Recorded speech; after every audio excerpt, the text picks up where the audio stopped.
দক্ষিণবঙ্গে বন্যা হচ্ছে, ৩৯ জন বাংলাদেশি নাগরিক মৃত্যুবরণ করেছে। বাংলাদেশের একটা মন্ত্রণালয় রয়েছে, ত্রাণ ও দুর্যোগ মন্ত্রণালয়। এই ত্রাণ ও দুর্যোগ মন্ত্রণালয়ের যিনি মন্ত্রী, তাকে শুধু ইলেকশনের আগে খুঁজে পাওয়া গিয়েছে। ইলেকশনের পরে এই বন্যাগ্রস্ত মানুষের মধ্যে তাকে একদিনও আমরা দেখতে পাই নাই। টিভি স্ক্রিনে দেখতে পেয়েছেন আপনারা? এরা হলো জাতির মহাপ্রতারক। ইলেকশনের আগে আপনাদের কাছে আসবে, আমি এইটা করব, সেইটা করব, ওইটা করব, উন্নয়ন করব। ইলেকশনের পরে এদেরকে পাওয়া যায় নারীর সাথে, মদের আড্ডায় এবং দুর্নীতি, সন্ত্রাস, চাঁদাবাজিতে ব্যস্ত। ইলেকশনের পরে আমাদের বন্ধু বিএনপির যারা স্বরাষ্ট্রমন্ত্রী হয়েছেন, যারা আইনমন্ত্রী হয়েছেন, যারা প্রধানমন্ত্রী হয়েছেন, তাদের স্মৃতি ভ্রম হয়েছে।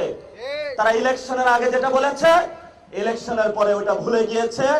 কারণ এই ইলেকশনের ভিতরে নিচে তাদের আরেকটা দফারফা ছিল দিল্লির দাদাবাবুদের সাথে, যেই দফারফার ভিত্তিতে আপনার সন্তানের রক্ত নিয়ে যে হোলি খেলা করেছে, সে আওয়ামী লীগ আজকে বাহিরে ঘুরেফেরা করে।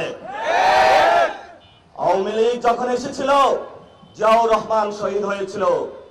আওয়ামী লীগের সেই খুনি হাসিনা বেগম খালেদা জিয়াকে শহীদ করেছে। আমরা প্রধানমন্ত্রীকে সতর্ক করে দিচ্ছি, এই আওয়ামী লীগের সাথে যদি আপনি আবার আঘাত করেন, তাহলে আপনাকে আওয়ামী লীগ হত্যা করবে। কারণ বাংলাদেশে যে আওয়ামী লীগ সংগঠন রয়েছে, স্বাধীনতার পর থেকে এরা ব্যাংক ডাকাতি করেছে, বাংলাদেশের উপরে জুলুম করেছে। ভারতের দাদাবাবুদের সাথে মিলিয়ে এখানের মুসলমানদের কিভাবে সিকিমের মতো বাংলাদেশকে দিল্লির কাছে তুলে দেওয়া যায়, সেই ব্যবস্থায় তারা জারি করেছিল।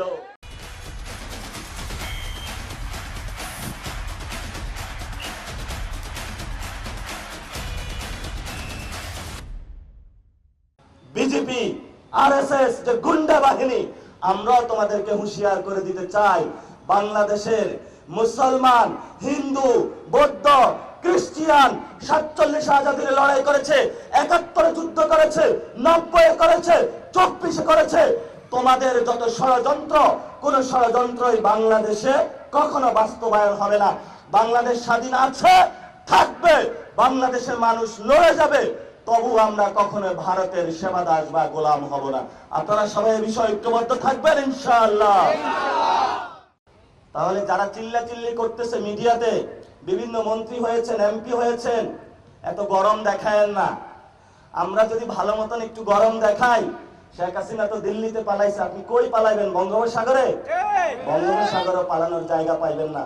আমরা যথেষ্ট ভদ্র আচরণ করতেছি, কারণ আমরা একটা সভ্যতাগত বাংলাদেশ গড়তে চাই, সবাইকে নিয়ে সুন্দর একটি বাংলাদেশ দাঁড় করাতে চাই। এই সুযোগে কেউ যদি বেশি লাফাল দেওয়া শুরু করেন, কিভাবে টেনে নামাইতে হয়, দুপুরে আপনাদের যে ভূত এসেছে, রামভূত, দিল্লির ভূত, এই চাঁদাবাজির ভূত আমরা ইনশাল্লাহ নামাইতে পারবো। যাদের পকেটে 5 আগস্টের পরে সিএনজি স্ট্যান্ড, বাস স্ট্যান্ড, দোকান পাট দখল করে গরম গরম টাকা হয়েছে, ওইগুলা বাড়ি দিলে সব টাকা থুইয়া তারপরে আবার বঙ্গোপসাগরের দিকে পালাইবে।